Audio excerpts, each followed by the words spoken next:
যখন বন্যায় প্লাবিত বিস্তীর্ণ এলাকা, তখনই বাড়তি মুনাফার জন্য নানান ধরনের চক্র চলছে বলে অভিযোগ উঠছে। নৌকায় উঠলেই দিতে হচ্ছে বাড়তি টাকা, এমনই অভিযোগ মালদার মানিকচকের ভূতনিতে। বন্যা প্লাবিত এলাকার মানুষদের কাছ থেকে 50 টাকা মাথাপিছু নেওয়া হচ্ছে নৌকা পারাপারের জন্য। এমন অবস্থায় বন্যা কবলিত মানুষদের মধ্যে বাড়ছে ক্ষোভ। গ্রামের অবস্থা খুবই খারাপ। কি অবস্থা দেখলেন?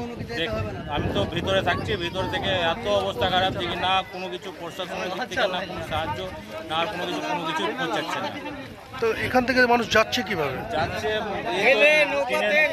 টিনের নৌকা আছে, প্লাস তার মধ্যে নৌকা দিয়েছে, ঠিক মতো যাতায়াত করতে পারছে না। তার মধ্যেও মানুষ ক টাকা করে নিচ্ছে নৌকাগুলো? 50 টাকা করে নিচ্ছে। এক একজনের 50? তো সরকারিভাবে কি কোনো ব্যবস্থা আছে এখানে? ওই হিসাবে তো সরকারিভাবে কোনো কিছুই বুঝতে পারছি না। 50 টাকা করে যখন দিতে হচ্ছে তাহলে সরকারি হিসাবে তো কোনো কিছু না, প্রাইভেটেই চলছে। তাহলে কি চাইছেন সরকারিভাবে ব্যবস্থা? আমরা তো চাইছি যে সরকার যাতে ভালোভাবে সাহায্য করুক, মানুষদেরকে যাতে ভালোভাবে থাকতে পারে। এমন অভিযোগের কথা জানতে পেরেই তড়িঘড়ি আসরে নামলেন মানিকচকের বিধায়ক সাবিত্রী মিত্র।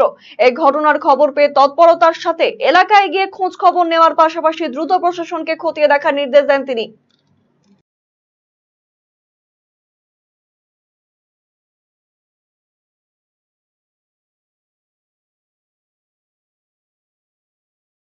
আজিদেরও টাকার দরকার আছে, কিন্তু ভূতনির যে অবস্থা আছে, ছাত্র স্টুডেন্ট ডাক্তার মেয়ে ছেলে ডাক্তার দেখাতে যাবে, সেখানে ওরা টাকা 50 টাকা নিবে কেন?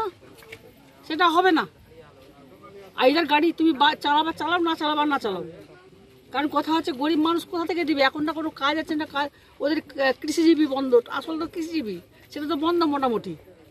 ছেলে পেলে একটু পড়তে যাবে, টিউশন আছে, মাস্টার ওর পরীক্ষা আছে, কাউরি কোনো মেয়ে ছেলে হয়তো আরেকটা পরীক্ষা দিতে যাবে, পারছে না যেতে, মায়েরা যেতে পারছে না। প্রসব যন্ত্রণা যদি একটা মা আসে, একটা ব্ল্যাকমেল করে ভাড়া নেওয়া, এইটা হবে না। আমি আমাদের মেজবাবুকে বললাম আমাদের লিস্ট করে দিন, আমাদের পঞ্চায়েত সমিতিকে দিবেন, আমি সেটা নিয়ে বিডিওর সাথে বসে সিদ্ধান্ত নেব। ওইভাবে 50 টাকা মানে কারি পোষ মাছ আর কারি সর্বনাশ আর কারি পোষ মাছ, এটা হবে চলুক, কতটা চলুক। সরকারি নৌকা কতটা দেওয়া যায় ওটাই আমি দেখছি, আমি দরকার নেই। না সরকারি নৌকা এখনই এসেছিল, যেটা এখানে চালাচ্ছেন, তো আসলো ছেলেটি, এখন আছে সরকারি নৌকা, এখনই আসছে।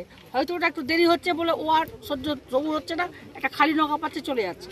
এবার দাঁড়াতে হবে সরকারি নৌকা, ঠিক আছে।